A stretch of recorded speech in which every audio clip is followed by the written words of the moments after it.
that you can only experience in India. Nowhere else in the world will you experience a generosity like that. I mean, we're gonna cut this. You see things from a different perspective. I was running away from something that has happened to me. I was having very negative thoughts. So you may have noticed that Aman is sat in the wrong seat today. I challenged him that if he was so good at asking questions, he should be willing to answer some as well. So I get to quiz him for you to all listen to. Just in case you don't know, I'm Esther. I am Aman's wife. So I will try not to reveal too much of what he doesn't want revealed, but it'll be fun to hear a little bit more from him about his experience of moving to the UK and settling in here. You grew up not in the UK. Tell us where you grew up, where were you born, what was that like? Give us a little background to you. So I was born and raised in the subcontinent of India. A beautiful country. If you've not traveled, please go. Just book your ticket now, right now. Please do it.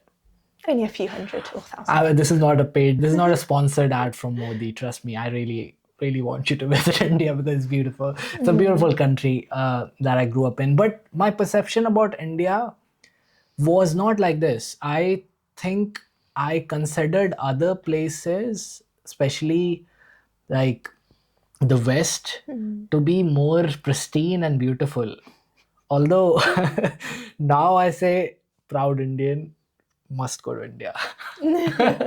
Reason being, I can see that how things are portrayed in media. Because then I was just seeing the media itself. Now I became the media. Yeah, doing media and coming to the UK and seeing what it's actually like day to day.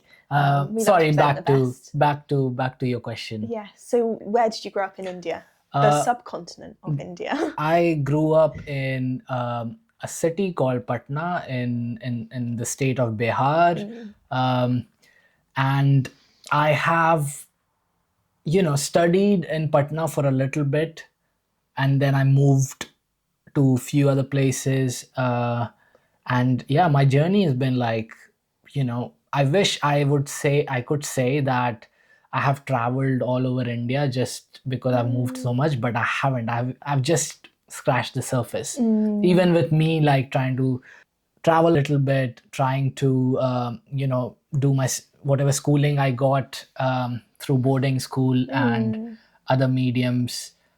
Travel, of course, the best schooling is traveling. So yeah, I've just scratched the surface. So I grew up in Patna predominantly because that's where my parents were. But then I did my first boarding school in Ludhiana. Then I moved to Kurseong, which is next to Darjeeling in West Bengal. And then I came back to Patna again, had chicken pox, so I studied there.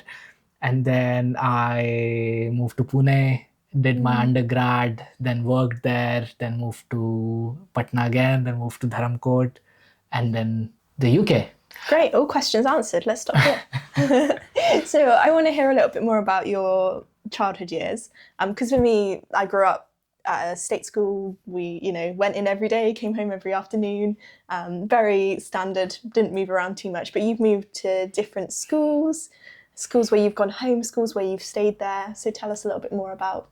I've not been homeschooled. No, schools where you've come home. Oh, sorry, yeah. We used to call that a day scholar. Oh. Yeah, so because in boarding school also we had people who used to come to the school and then go back home. Okay, yeah. So they were day scholars and we were the boarders. So what was it like? Tell me a bit about your schooling, boarding school. What was it like? You've seen a bit of the UK and what schooling might be like. So tell us what's different. Okay, schooling. So most of the schools I've studied in were Christian Catholic schools. That's just how it is. Like it's named well, and it has a better reputation if it's a Christian Catholic school. Apparently. So that's throughout the whole of India. There are Christian Catholic schools. Yeah. Lots of them. So I think most of the schools I can just count so Christ Church Diocesan School, St. Anthony's. Wow, they sound very English. The one in Ludhiana was not a Catholic school. That was that I can remember was not a Catholic school, but other schools were, I can't even, St. Thomas, St. Dominic, Wow, lots of saints. lots of saints. Yeah. And give us a little insight into your life in, well, boarding school first in Punjab. Okay. Boarding school in Ludhiana, Punjab was very fancy as far as I can remember. I was only 5 or 6 years old. I remember we had a stable where all the horses were kept, and we also had like a buggy where we could just hop on, and the horse would take us Sounds great. Yeah, it was fun. It was fun, and we also had a swimming pool where I drowned myself once. I didn't drown myself to death. I drowned myself, but I got back up and I survived. With some help. With some help. I don't know why I bring this up so much. I think this is one of my things where I want to conquer my fear of water. Yeah. Anyway, so boarding school in Ludhiana was great. I just think I was at a very young age, like a boy who just wants to be at home, like but somehow ended up in a boarding school. I'm grateful for it. I'm grateful for the experience, but I would rather just stay at home, to be honest. A long way from home for a 5-year-old. Yeah. And that wasn't your only boarding school? No, that was... Did you go a bit later in life? So later in life, I went to St. Anthony's in Darjeeling, in Kurseong, Darjeeling. So this school was quite reputed, kind of renowned school in the area. Lots of academic people, lots of like people from different ethnicities and diversity. There's just so much diversity. People from Bangladesh came to study, people from Nepal came to study, people from all over West Bengal, North India, South India not a lot of South Indians, North Indians came to study. So I had seen so much diversity just being there. Was it quite a norm for kids to go to boarding school when you were growing up? Because for me, that in the UK, in my experience, it was quite a privileged thing to do. It was often if parents were away or working a lot or working abroad, there might be boarding school. Yeah. But yeah, what about India? I mean, I don't know about the state of what people were doing at the time that made them think of boarding school, but I can tell you my state. I just wanted to be like, at that time in my life when I decided to go to Kurseong, Darjeeling, I just wanted to be away because I thought education was better if I studied far away from home, which in many ways was true to me. Yeah. Because I don't think I had the best school in Patna. So for me, it, like, my parents were, they were neutral. It was my decision of going to boarding school. The second time. The second time. The second time was me telling my dad, Dad, I don't want to study here. Please help me get to this whatever school in Kurseong. So he had a friend whose son went there, and this conversation began, and then I ended up. So connections with connections, meaning you ended up over there. Yeah. Cool. Okay. So that was growing up, boarding, a bit of a school where you'd go and come home as well. Day scholars called it. Yeah. So day school was quite luxurious for me because I always had good food after I was back from school, and I didn't really like school growing up. I hated school. I didn't, what did you hate? I mean, I liked the idea of hanging out with people, but I just didn't like the overall learning that I got from the school. I couldn't understand anything what they was talking about. There were a few things I enjoyed. I enjoyed stories. That was my favorite subject. English literature, even Hindi stories. So anything to do with stories, I'm all in. Anything to do with like maths, science I liked because I liked biology, how our body function and so on. But school particularly wasn't very interesting for me.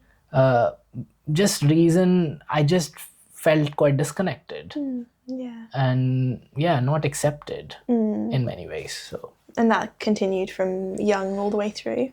yeah, like I think there was a continuous pressure from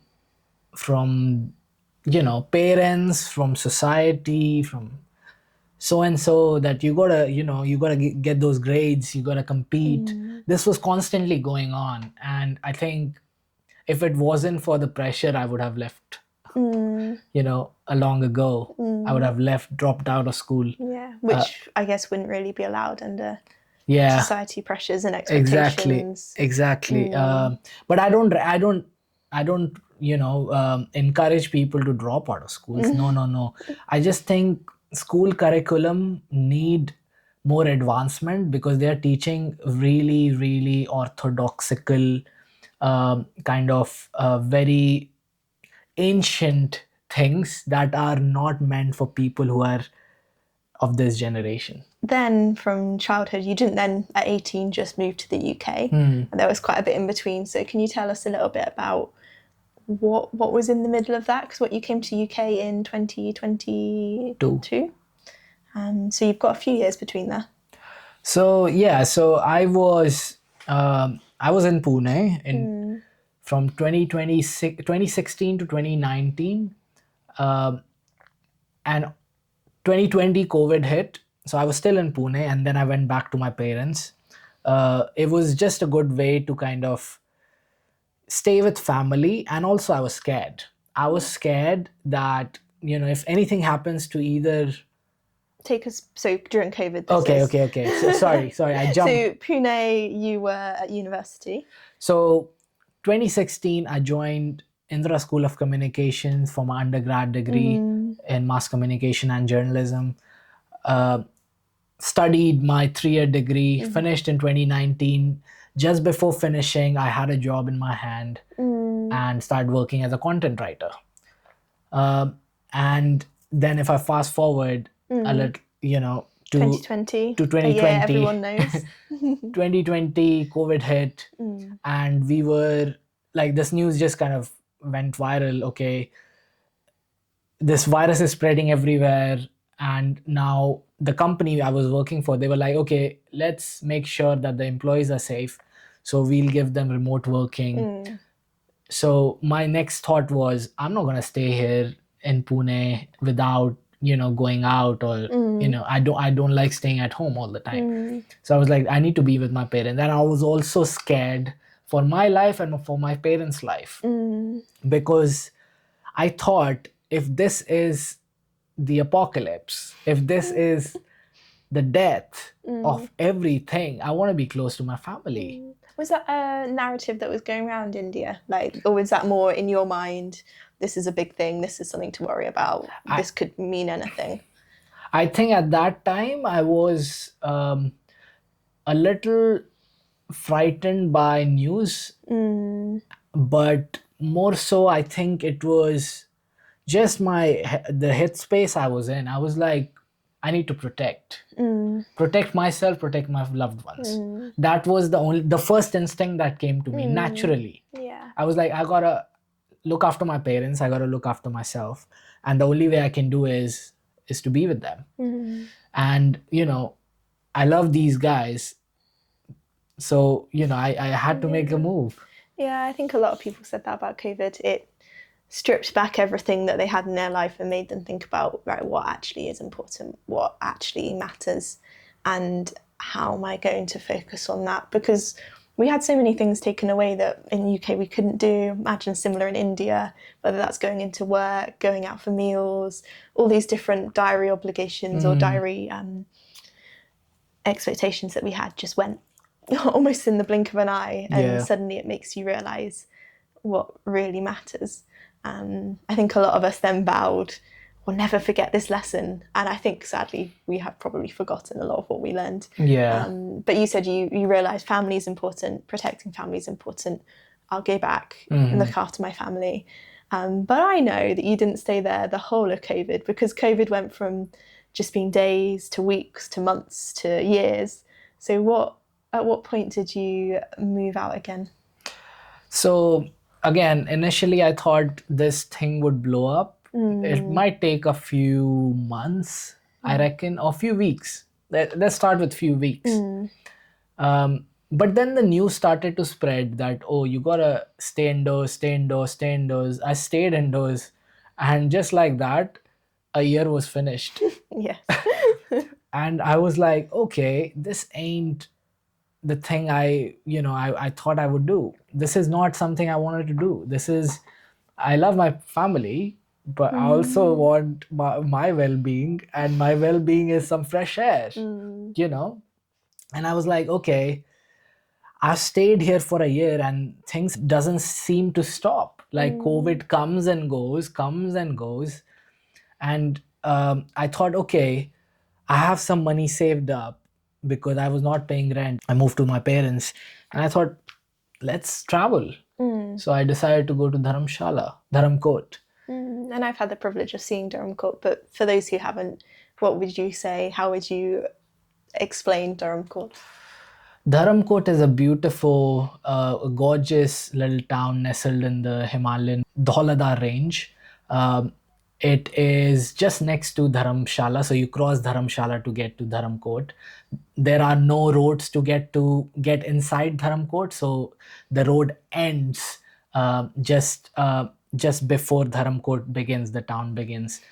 And when we went up there, we got picked up, wound around all these roads, feeling more and more sick, or at least I was, up these tall inclines, and got to a point where the driver basically said, this is it. Yeah. I can't take you any further. The road is too steep. It stops.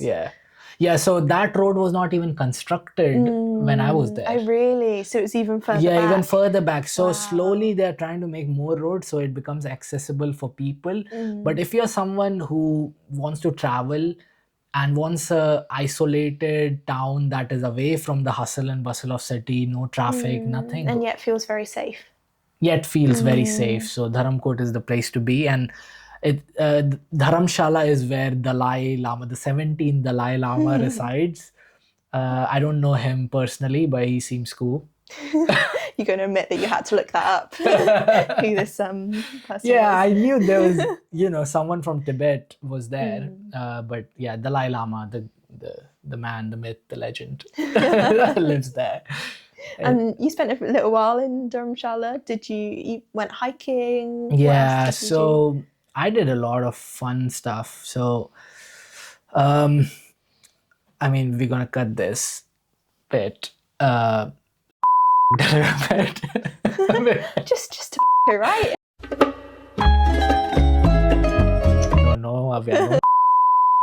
No, I just some air.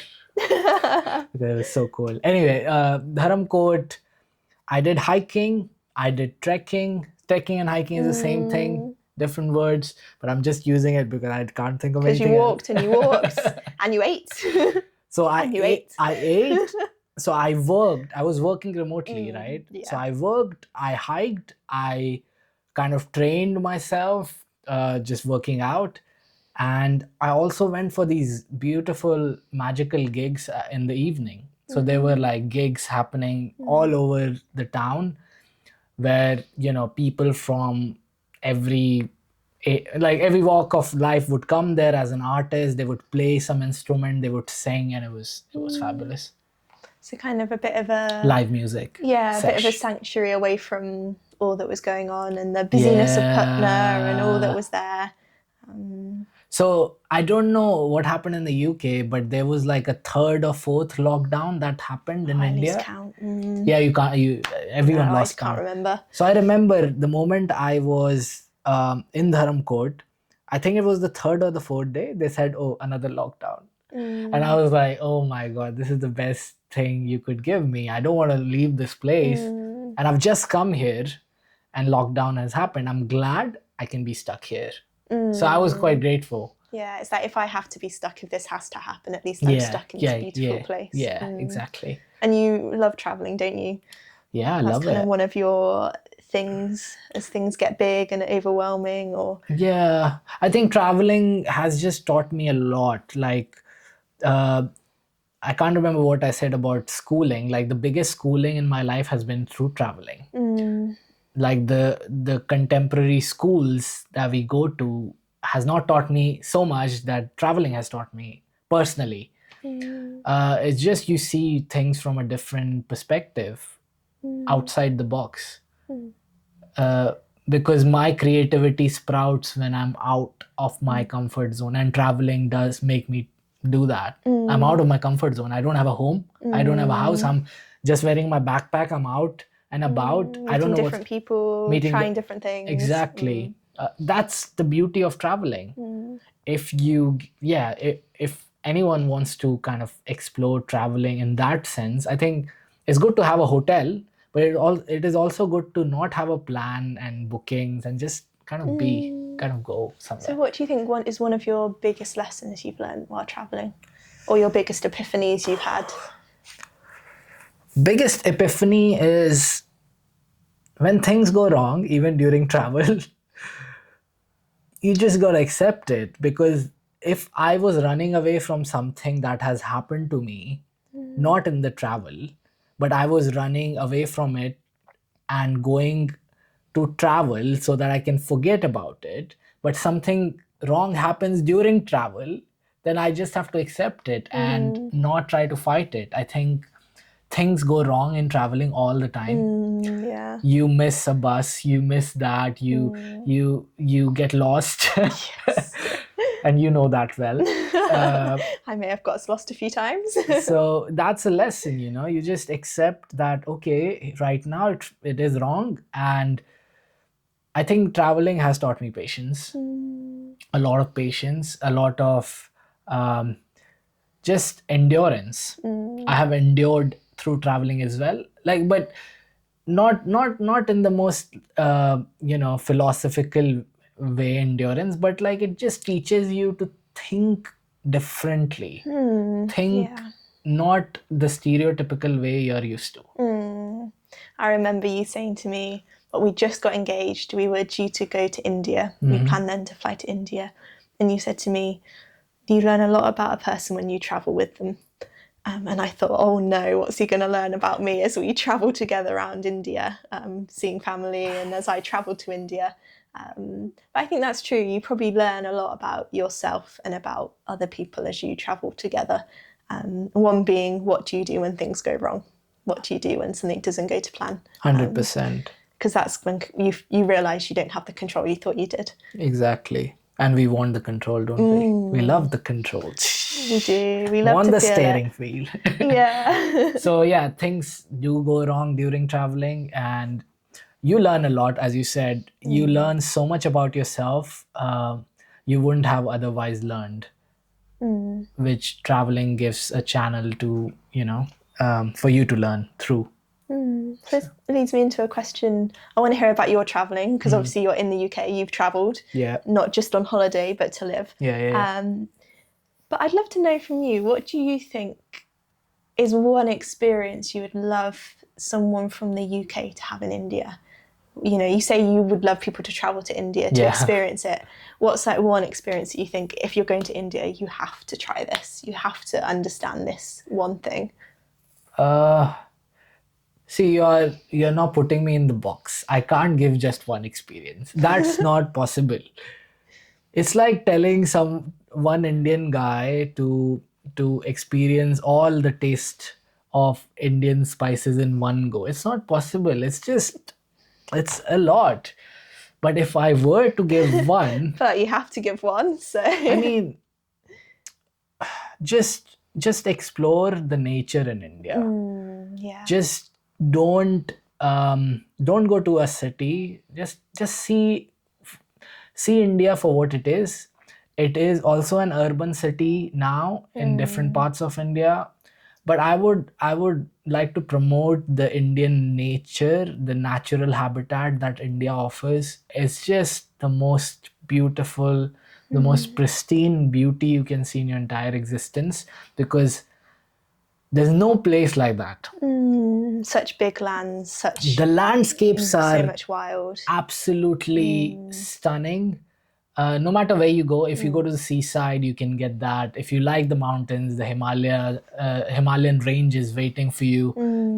And if you like desert, you can go to Rajasthan, Jaipur. So we've got everything. But I would suggest to experience nature instead of city life.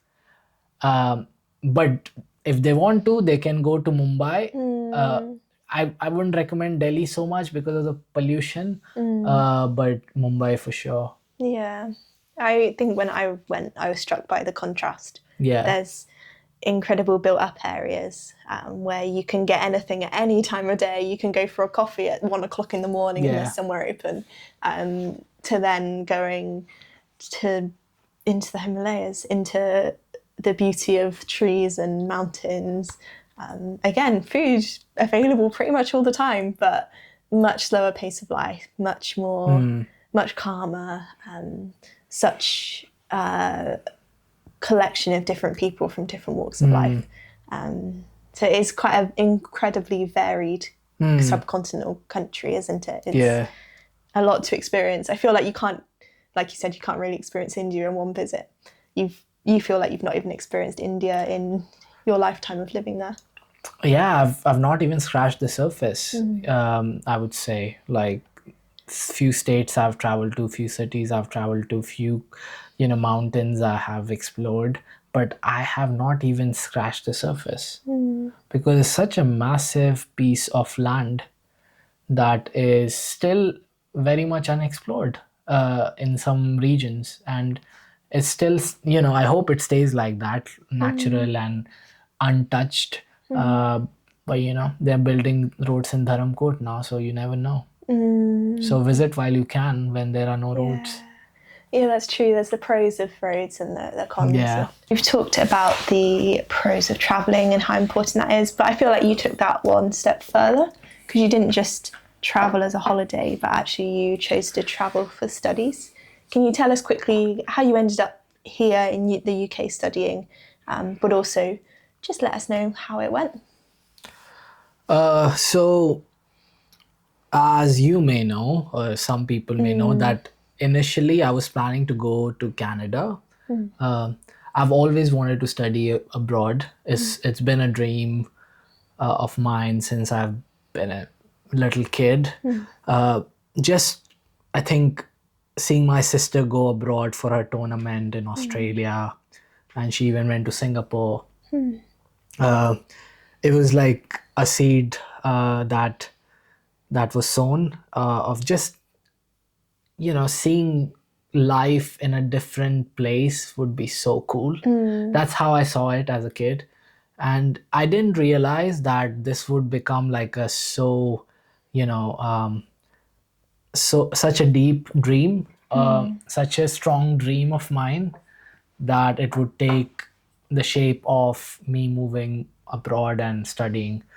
So when I was in grade 12th, I decided that this was the right opportunity, right chance for me to move abroad. And Canada stood out because my parents were like, okay, if you want to move abroad, that's fine, but you need to find a place and go to a place where you've got someone who you know. So my uncle is Canadian. And so, anyway, long story short, I applied for Canada, one or two university. I was quite gullible. I was a 18-year-old kid. Didn't really know what I was doing. Had big dreams, big hopes. Yes. And Canada, unfortunately, didn't work out. Unfortunately. Oh, fortunately. Yes. Because, yeah, it just didn't work out. I was devastated. If I'm being honest, I was I was cut deep. And it took me a while to get out of that state because I think I had put my energy, my mind, my time, my life into it, thinking that this is going to happen. And it felt like this was my breakthrough. And when that breakthrough doesn't happen, I thought, this is it. Like, what's the point of doing anything then? It's Putna for life.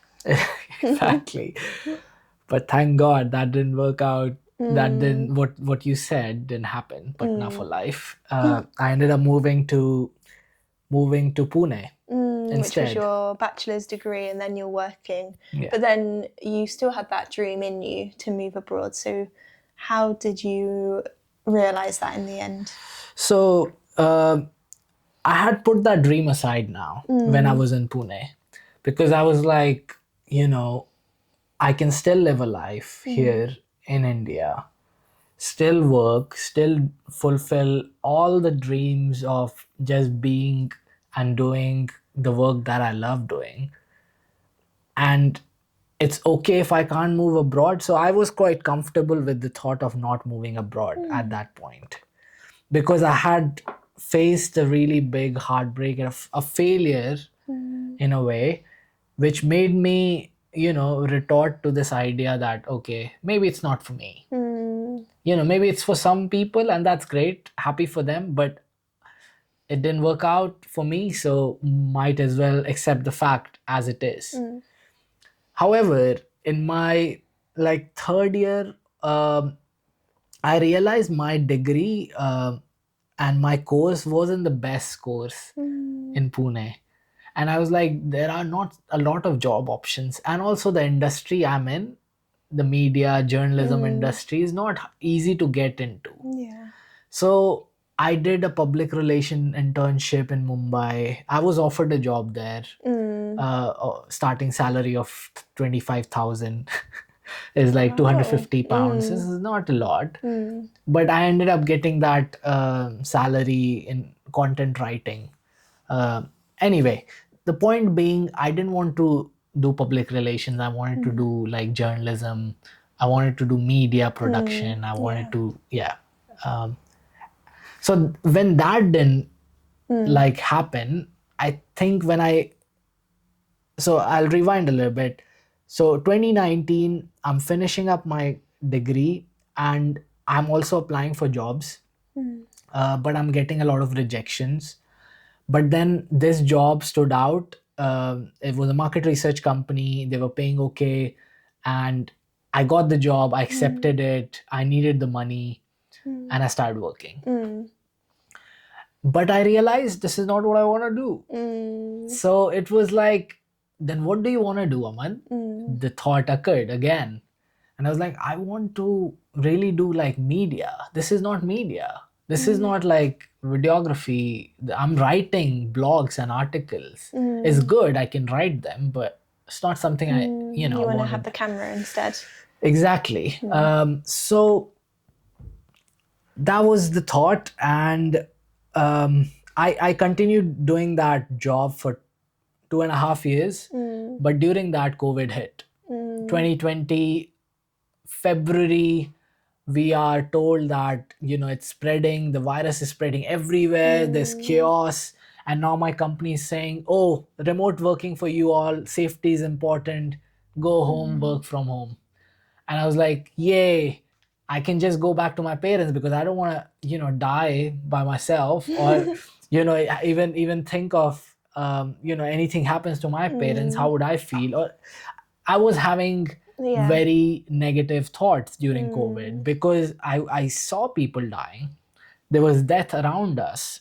In India, it was very evident. Yeah. They had to burn bodies somewhere else because they were not allowed in the cremation grounds or whatever. Anyway, the point being, I was scared. I was frightened. So I ended up going to my parents. And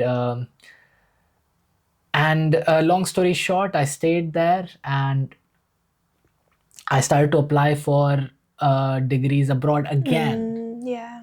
Looking at, Germany, UK, Scotland, Australia, and then shortlisting UK to be the top because of budget constraints and reputation. Amazing. And you ended up in the UK, but not your chosen university. So I got offers from a few universities, including Strathclyde in Scotland and I think Leeds. Uh, but unfortunately, at that time, financial situation wasn't great. So I had to delay this procedure Yeah. even more. And that's when I decided I needed to go. And this was the Durham Durham Court, yeah. But then you have ended up in the UK. So you've ended up at Bournemouth. You ended up at Bournemouth Uni and studied there. Yeah. So from my understanding, when you got the visa, you got the acceptance. Your family took you to the airport, saw you off with your 2 big suitcases, and you stepped on the plane alone to fly to a country that you'd never been to before. Yeah. Didn't know anyone particularly there. So tell me a little bit about how you felt as that was happening, how you felt as you stepped off the plane in London. Yeah, give us a bit of context. Okay. So first of all, do you want to know how I got admitted to Bournemouth University first? Sure. Okay. So after coming back from Dharam Court, I ended up at my parents'. The financial situation had improved. I started to apply again, even though I was heartbroken from the previous applications. And then for some reason, this might sound quite hibby-jibby to people, but for some reason, Bournemouth University was just right in my eyes. It was standing out. For some reason, it just made its way through to my thought and through to my eyes. And I was like, this is the university I want to go to, even though I had a few other options. Quite ironic because you'd wanted to be in Scotland initially, hadn't you? Exactly. So, yeah, not to take too much of the time on Bournemouth University because I have graduated, thankfully. I got the admission, got the offer letter. Things went smoothly, more smoothly than I thought they would. There were a few hiccups here and there, but I'm very grateful. Things went smoothly. And next thing you know, I'm on the plane to the UK. And stepping off the plane in the UK. Yeah. So what were your first thoughts? My first thought, stepping out, oh, I need to get myself a nice duvet or something because it's cold here. Because I was only carrying a blanket with me. It was like, I landed in January, so it must have been -3 at the time.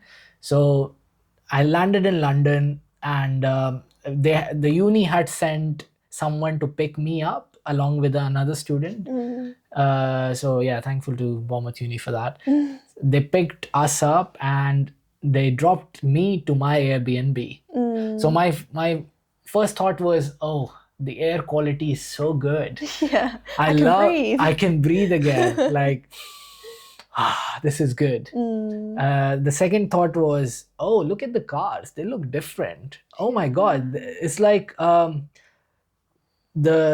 what do you call it? The surface area of the car is lower than the one in India. It sits a bit lower. Yeah, it sits a bit lower. So that was a bit of a shocker to me. And the driving? Very different? Driving, because I was in a car and I was like, he was going 70-80 miles per hour on the London motorway. And I was like, whoa, this is great. And there was a moon shining just behind me. So I was looking at the moon and I was like, this is a dream. This is cool. It's happening. I'm in the UK. I've made it. So that was my feeling. So you studied at Bournemouth Uni, had a great time there. Yeah. Got lots of experience, made friends, got your masters. But it's a few years on from there. So tell us, what is life like now in the UK? What do you get up to? What's life like in the UK? Life in the UK is not easy. I think initially, or anyone from India who've not lived abroad would not understand unless they gain this experience of living abroad. And by living, I mean not just going there for a few weeks and coming back, but living there for a few years. So I think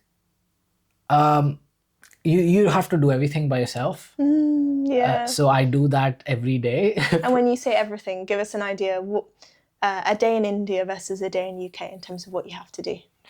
A day in India, food is being cooked by someone. So you get up, breakfast is ready. Yeah, breakfast is ready unless you are someone who doesn't live at home and you've got a maid or someone. So there is usually an arrangement. But for mums, they do it by themselves. So hats off to the mums because they're cooking for themselves and for others. But other people like me and like sons and daughters, they are, Clothes are washed and ready. Yes. Breakfast on the table. Yeah. Washing up done for you after. Yep. Off to work you go, or working from home. Yeah. Anything else? What other things do you have to do for yourself? In India, you don't have to do much. There's someone to fuel your car. There's someone to wash your car. There's someone to put the lights on for you. Here, you have to do it all by yourself. There's someone to clean the house. There's someone to wash the sheets. There's like literally everything you can get done in India for a price, which is affordable. And I mean, most of the time, I feel like I don't have time in the UK.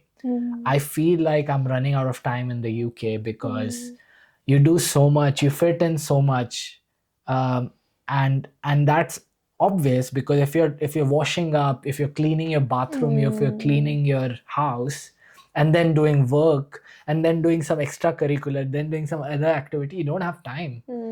So it's like you wouldn't get this perspective unless you do it yourself, which I gained living here. Yeah, you said you gained a whole new respect for people who did those jobs. Yeah, knowing that how much 100%. work goes into it and how much time goes into it. Yeah, so I think yes, I agree on that. I think we take that for granted on most occasions because how would you know otherwise? Like you're not living their life. You just get things done for you. And it's good to like have perspectives, but unless you do it for yourself, how are you gonna know? You can just talk then. There's just talks. I have sympathy for these people who are working, but you don't understand their pain unless you do it. So that was a beautiful experience that I gained, a realization. And you learned that you could cook very well. Yeah. To my surprise, I cook really well. You do? Yeah, I love it. Yeah, I didn't have your really. food over mine any day. I wasn't a good cook. I remember the time I invited a friend over in Pune, and we were having a few drinks, and this dude tasted my chicken. I think it was masala chicken, some sort, and he was like, "What the hell have you cooked? It doesn't. You've not cooked it well because the ginger garlic is coming in my mouth. It's not. It's like." It's not mixed well, it's not tasting well, and I was like, man, just eat it.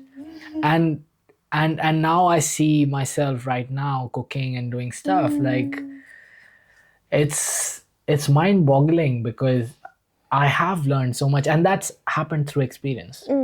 Yeah. Just cooking for myself. And that time I cooked probably once in 6 months for that guy, and I was horrendous. I was the most awful cook chef a person can have. And now Plenty of practice now. the food speaks for itself, eh? Yeah, so you do a lot of different things in the UK compared to what you did in India. Yeah. Is there something you particularly enjoy doing in the UK that you couldn't or didn't do in India? That's a good question. I love driving in the UK. Yeah. I love it. I just for people who've not driven in the UK, it's the most, for me, especially because I enjoy driving, you can be on the motorway going 70 miles per hour or 80, but you shouldn't. 70. 70. And, you're blasting some music and no one is there to, disturb you, honk you. There are few people cutting across sometimes, but that's okay. Like, in India, it's worse. Like driving in India is, yeah, I mean, I'm not very proud of the driving that we do in India. There's just a lot of rules that we don't follow. Yeah, and I got to experience that coming as a Brit to India, and there are certain stereotypes about Indian driving which aren't all right, but there is definitely a lot of noise, a lot of moving around, a lot of traffic, Yeah, much more cars on the road. But I loved seeing how honking was used because it's so different in the UK compared to India. yeah, Honking in India is so much more friendly. It's so much more like, oh, I'm just going around you. I'm, yeah, going to the right. Watch out! I'm passing you. I'm just going to honk. Used just to make people aware of where you are. yeah.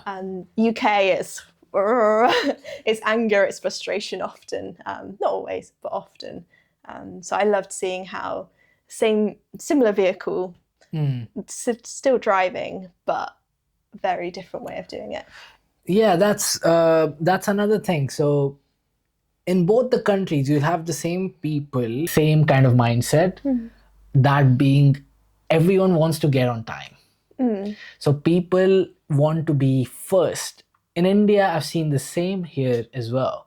People want to be first. So they do it. In India, they do it to get a pass, but here they do it if you cut across and they're angry at you, so they'll honk. But why I say same people, same mindset is because people really want to get on time. They want to go from point A to point B on time. And if something happens in the middle, they get angry and frustrated. I noticed that in the airport actually.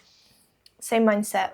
Both want to get on the plane first, even though the plane's not going anywhere until everyone's on it anyway.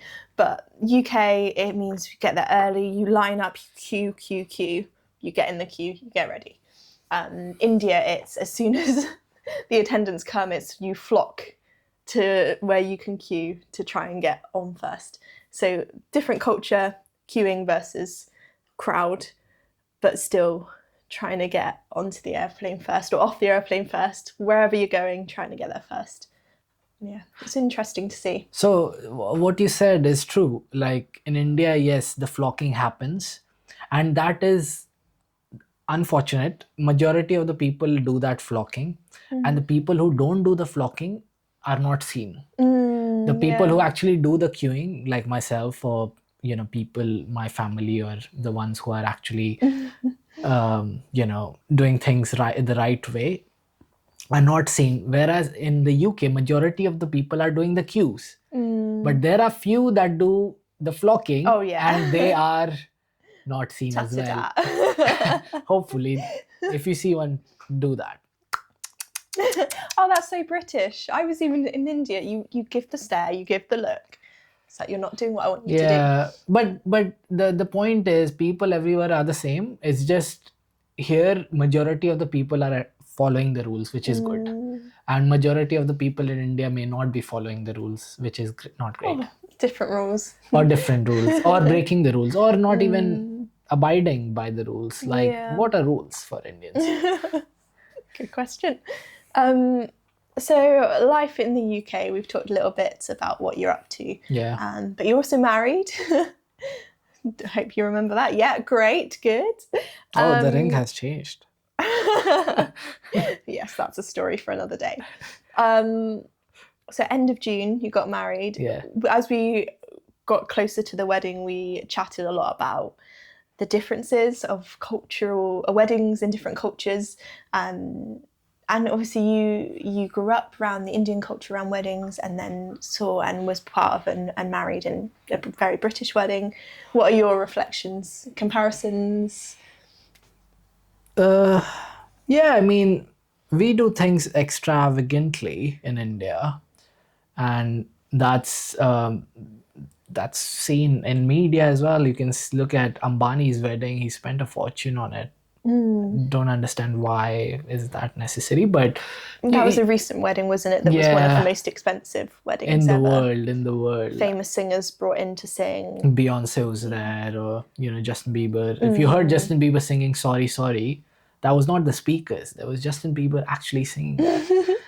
So just like that, he invited a bunch of people. Anyway, the point is, we like our weddings lavish, right? And this guy is the richest man in India, so he got to do something big, right? So that's what he did. But for me, British weddings are low-key chill compared to Indian weddings, which Depending on who the person is, but yeah. I only knew this person, and I'm glad I know this person because otherwise things would have been different. I think, yeah, the British weddings are low-key chill, like as opposed to Indian weddings where you just have to do so many things and like on several occasions and you lose track of time. Like, oh, it's been the third day, right? Oh, there's another day to go.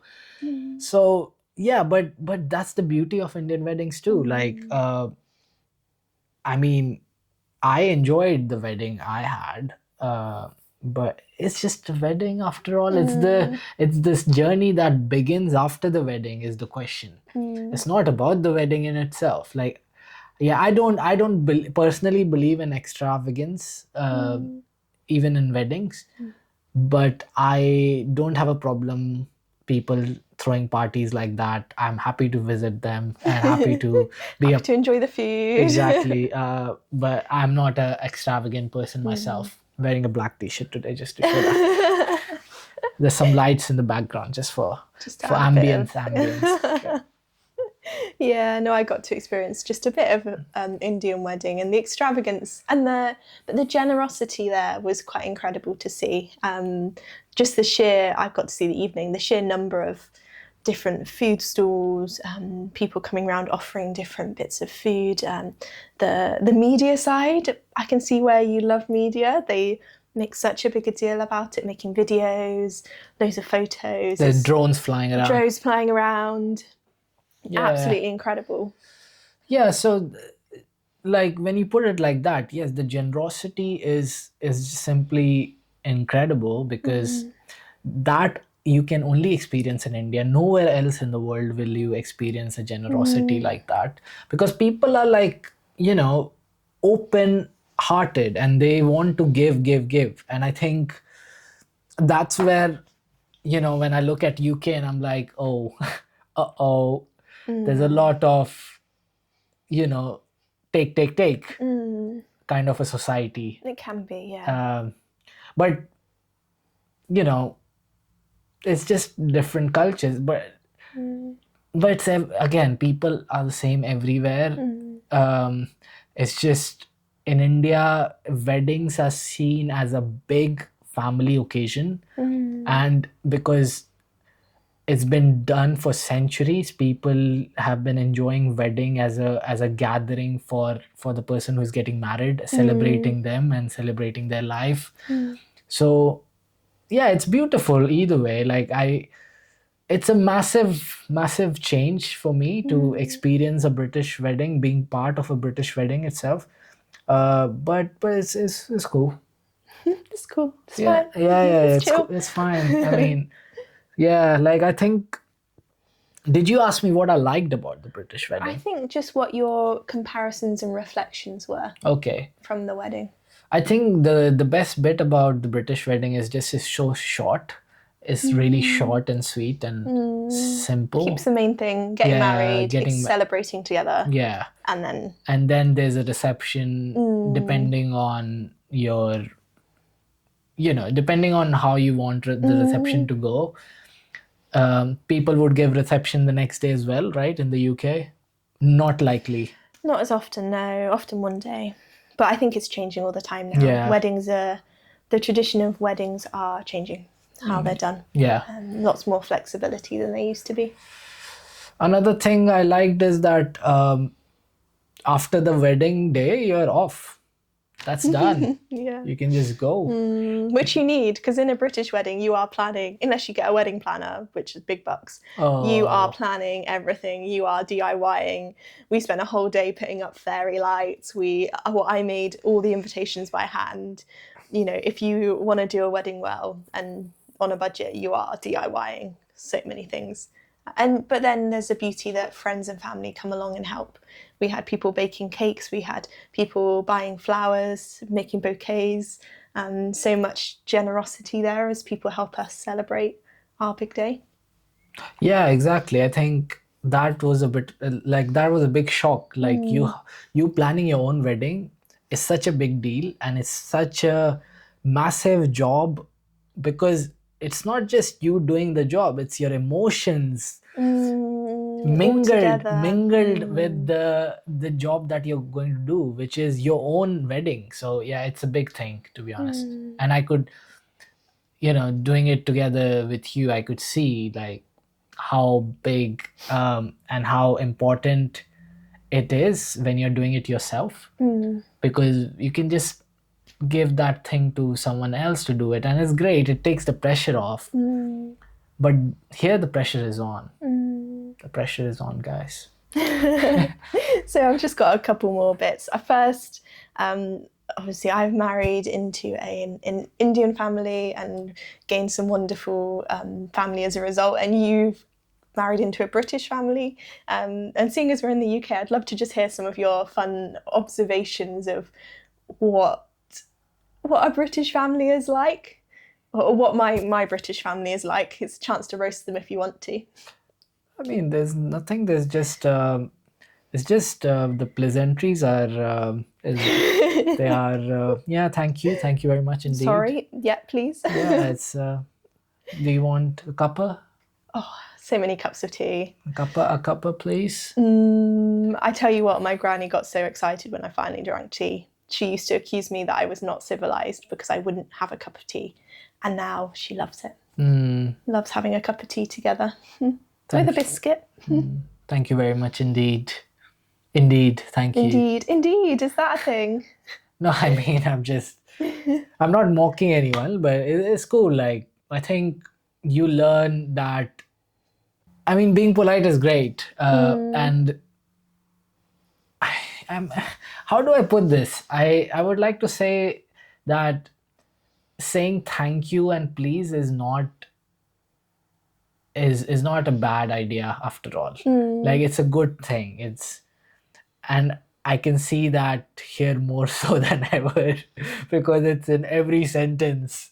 So that is yeah, one thing. Good. It's the heart behind it, isn't it? 100%. You can say it as a habit, or you can say it and truly mean it. Yeah. And if you truly mean it, then that's good. Yeah. So besides that, I think, if you like, the British family is great. They paid you to say that. Oh, Not great. a lot. That's why I'm not saying a lot. Amazing. And I suppose it's almost time to finish. So I'd love to just hear, what is one thing that you are excited about in the next few years that you're hoping to grow in or do? I mean, I'm not the kind of person who makes such big plans. But I also like to plan because it's good to have a plan, because otherwise you're just, walking cluelessly on this planet, not knowing what you're doing. So my next 2 years, you said? Well, yeah, we'll say what we've got a visa for 2.5 next few years. Next couple of years, I'm here in the UK, working, adapting, learning, growing, changing, hopefully not getting too cold. But yeah, just like, because I think the UK is advancing in so many other things as well, like their food. Like, I see ready meals, new kombuchas coming up every single day whenever I walk into the store. So yeah, I'm just excited to see all these new technological advancement, but I also want to be connected to India because I can see the advancement is not just happening in the UK, but it's happening everywhere globally. And just want to have that connection to both the countries, having that same wavelength of just enjoying the new things that happen in both the countries, be it the change in the pace of life, be it the change in cultural change, shift, the new trend, whatever. So yeah, the next 2 years are exciting. I'm excited to just do something, be something, create something, and Carry on in media somehow. yeah, And keep connected. and keep connected. Yeah, obviously we are doing this podcast in English at the moment, but I'm soon going to be releasing a podcast in Hindi with my friend Prathamesh, so something to look forward to. Yeah, look forward to that. I hope you subtitle it for me. Yeah, sure. Then I can follow along. There's an app I'm going to use, so hopefully they'll do the subtitling for us. Technological advances. Yeah, there you go. Fab, thanks for being on the other end and answering some questions. Wait, you can answer funny cultural observations. Okay. Questions back on me. Yeah. What about your family or about my family? I don't, you can go on. You can talk about my family.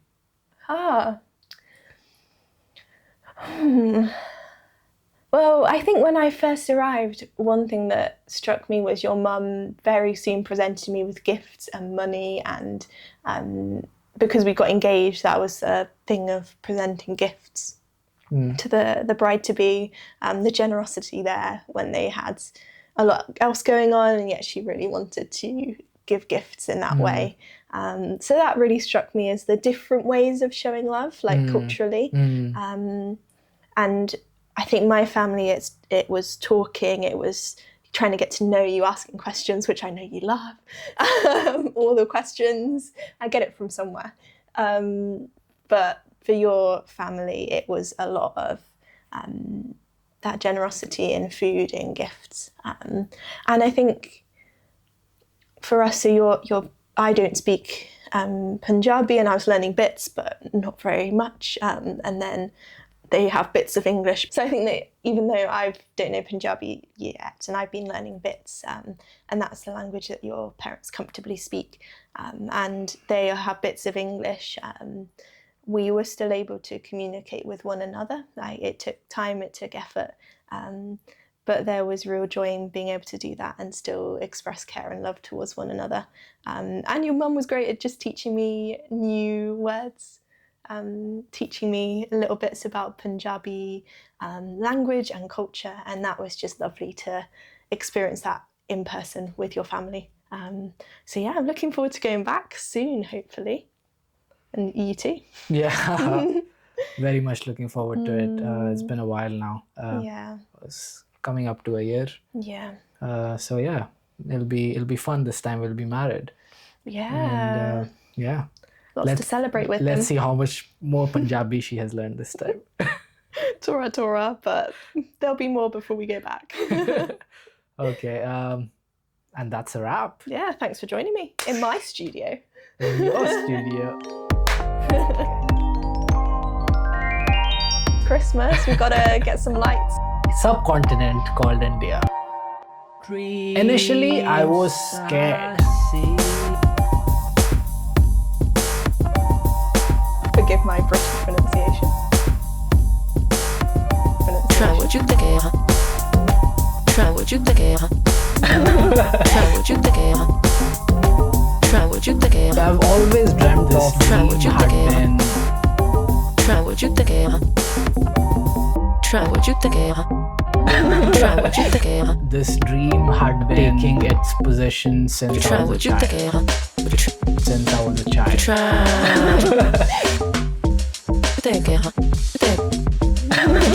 Try what you Since I was a think, child. think, Subcontinent called India. Try Christmas, we've got to get some lights. Or the